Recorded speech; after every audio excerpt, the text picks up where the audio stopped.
This is the Kwikset Casey interior passage door handle. I'm using this on an outdoor application here.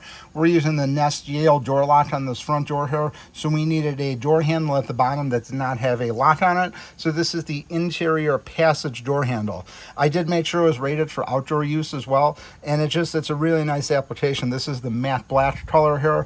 You could see here, this is a squared finish on here. So if you take off the old one that was round, you may have some paint issues at the top right here like we have. You could see here, nothing major, it just is a little bit of a different fit than the round one, but overall very pleased with this. It went on really easy.